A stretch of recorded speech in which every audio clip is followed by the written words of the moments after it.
जिंदगी में कई मोड़ ऐसे आते हैं जब इंसान की समझ में कुछ नहीं आता और वो उन अजीबो गरीब हालात में अपने आप को बेहद अकेला महसूस करता है।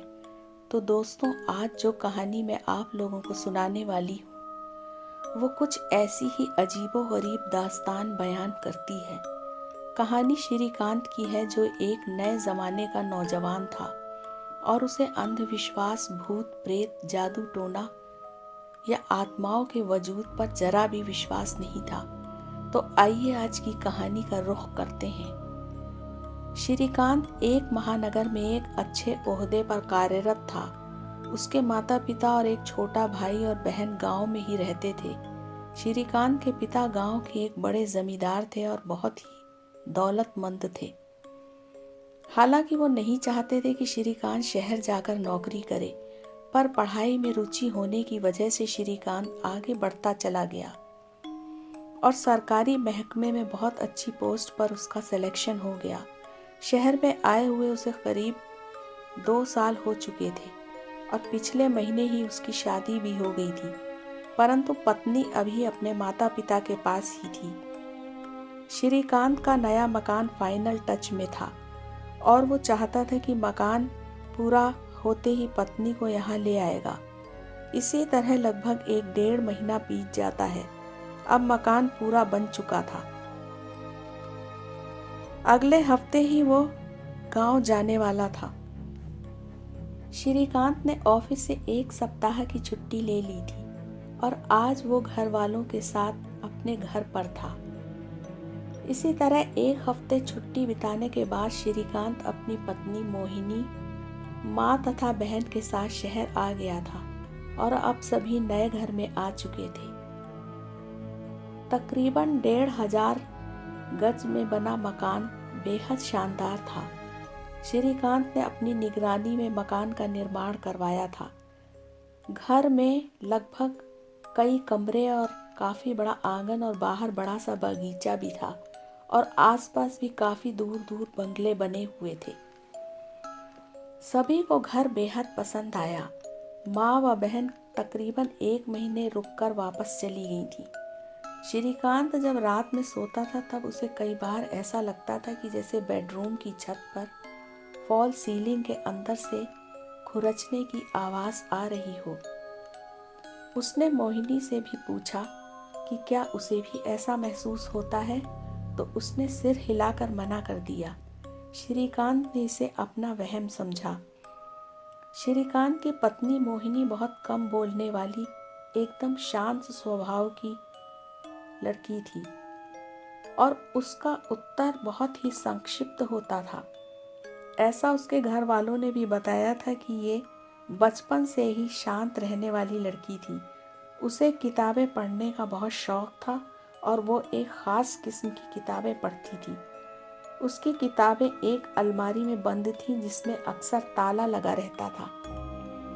काम के सिलसिले में श्रीकांत भी उससे ज़्यादा बातें नहीं कर पाता था। खैर, इसी तरह दिन कट रहे थे। सर्वेंट क्वार्टर में श्रीकांत के घर का काम करने वाले पति पत्नी भी रहते थे, जो घर का काम करते थे। थका हारा श्रीकांत रात को गहरी नींद में सो जाता था, पर अक्सर आधी रात को छत के खुरचने की आवाज़ से उसकी नींद उचट जाती थी और वो कई बार मोहिनी को किताबें पढ़ते हुए या फिर घर में घूमते हुए पाता था। पूछने पर वो चुपचाप बिना कोई जवाब दिए आकर सो जाती थी। अब तो श्रीकांत को मोहिनी का व्यवहार काफ़ी अजीब लगने लगा था। सबसे ज़्यादा तो उसे तब हैरानी हुई जब एक दिन वो बाहर बगीचे में लगे बड़े से पेड़ को एकटक देख रही थी और इशारों में किसी से बात कर रही थी। उसके लंबे बाल खुले हुए थे और उसने सुर्ख लाल रंग की साड़ी पहन रखी थी। श्रीकांत ने दूर से ये सब देखा तो उसे बड़ा अजीब लगा और उसने मोहिनी को आवाज़ दी, लेकिन उसने सुना नहीं। तब श्रीकांत ने उसके पास जाकर उसका नाम जोर से पुकारा। अचानक ही मोहिनी ने श्रीकांत को देखा और तेज कदम बढ़ाती हुई घर के अंदर दाखिल हो गई। अब श्रीकांत ने ऊपर पेड़ की तरफ देखा, लेकिन वहां कुछ भी नहीं था। सिर्फ पेड़ के पत्ते तेज हवा के कारण हिल रहे थे। श्रीकांत हैरान परेशान था। अब तो अक्सर ही अजीब अजीब बातें होने लगी। श्रीकांत की नौकरानी ने बताया कि घर की छत पर उसने कभी किसी आदमी, कभी किसी औरत और कभी कभी तो उसने 3-4 आदमियों को घूमते हुए देखा है और उसे अब डर लगने लगा है। अब श्रीकांत सोच रहा था ये सब क्या हो रहा है। सारा माजरा उसकी समझ से परे था। कई बार उसने खुद पता लगाने की कोशिश की कि वाकई उसके घर की छत पर कुछ लोग घूमते रहते हैं, पर ऐसा कोई निशान या हरकत उसे नहीं दिखाई दी।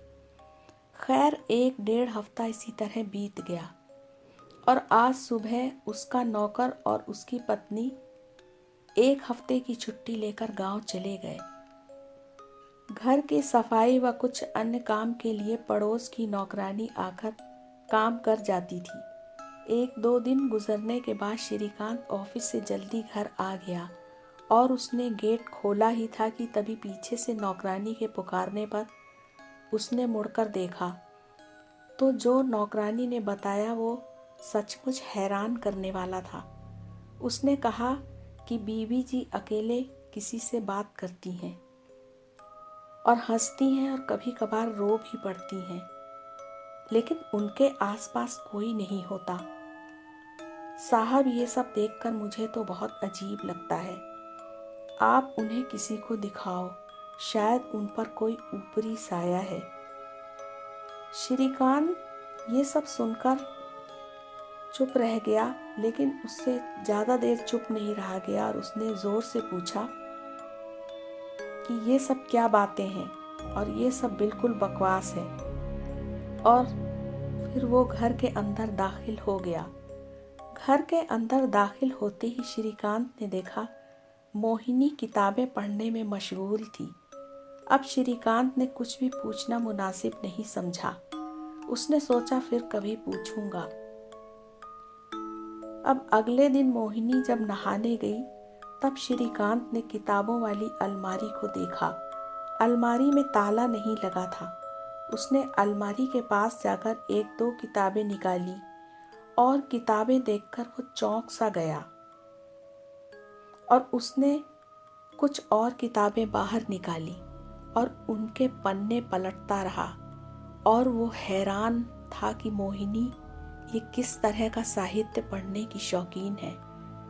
सारी किताबें एक ही विषय पर आकर टिक जाती थी और वो विषय था आत्माओं से संपर्क, भूत प्रेतों से बातचीत और डरावनी व खौफनाक कहानियां जो शायद किसी को भी डराने के लिए काफी थी। सचमुच उसकी पत्नी का झुकाव उस तरफ था जिनसे श्रीकांत का ना तो कोई वास्ता था और ना ही उसे इन बातों पर विश्वास था। वो बस सोचता ही रह गया और अब ना तो वो मोहिनी से ज्यादा पूछताछ कर सकता था और ना ही ये बात किसी से कह सकता था। वो किताबों को वापस अलमारी में रखकर ऑफिस जाने की तैयारी में जुट गया और समय इसी तरह बीतता चला गया। आज शाम से ही तेज हवा चल रही थी। श्रीकांत रात का खाना खाकर बिस्तर पर अधलेटा हुआ ऑफिस का कुछ काम कर रहा था। मोहिनी दूसरे कमरे में थी। थोड़ी देर बाद ही मोहिनी आकर बेड पर लेट गई और कुछ ही देर बाद उसे नींद आ गई। श्रीकांत अपना ऑफिस का काम करता रहा। इसी तरह काफी देर बीत गई। तभी उसे छत पर किसी के कदमों की आवाज सुनाई दी। उसने सोचा आज मैं पता लगाता ही हूँ कि छत पर कौन है।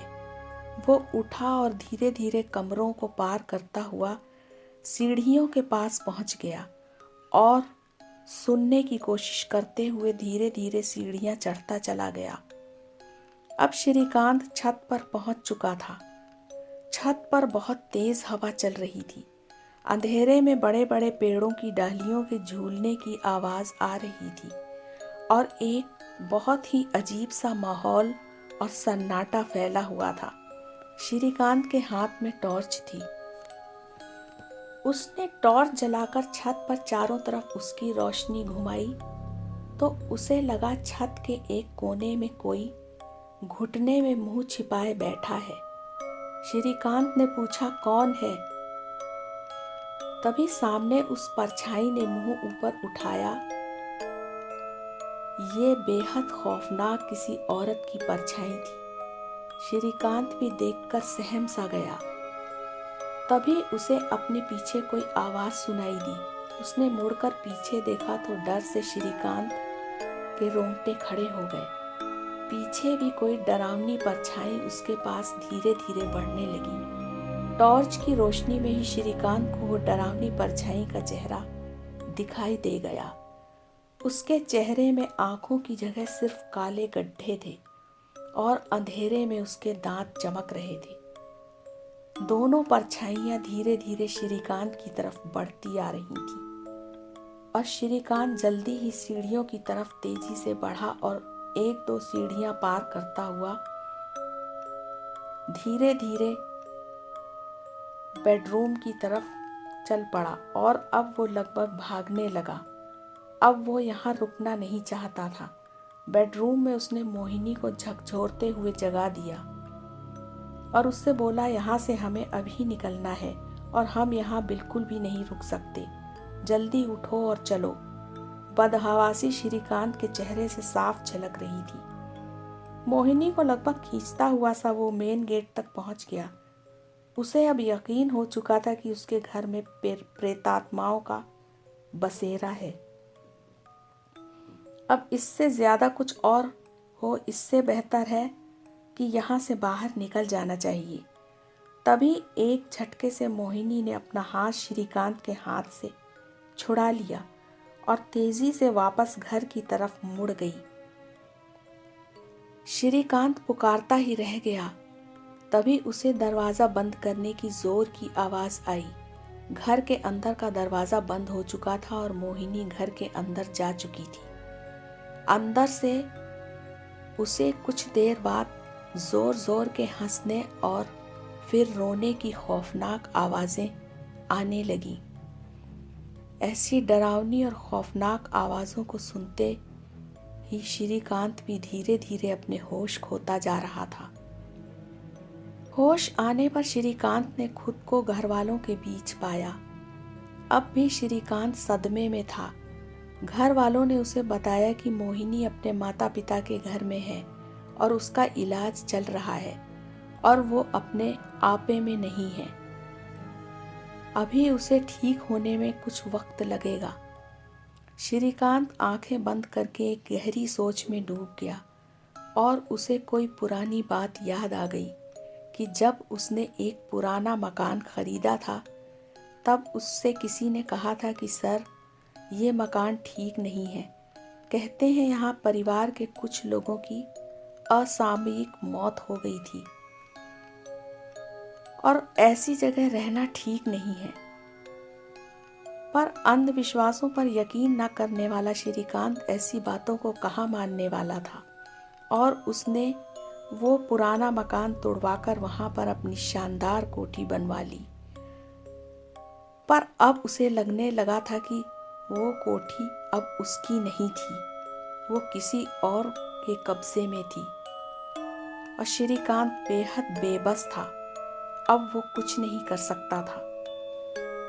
तो दोस्तों, अब कहानी को यहीं ख़त्म करती हूँ। अगली कहानी में आपसे फिर मुलाकात होगी। तब तक के लिए मुझे इजाज़त दीजिए।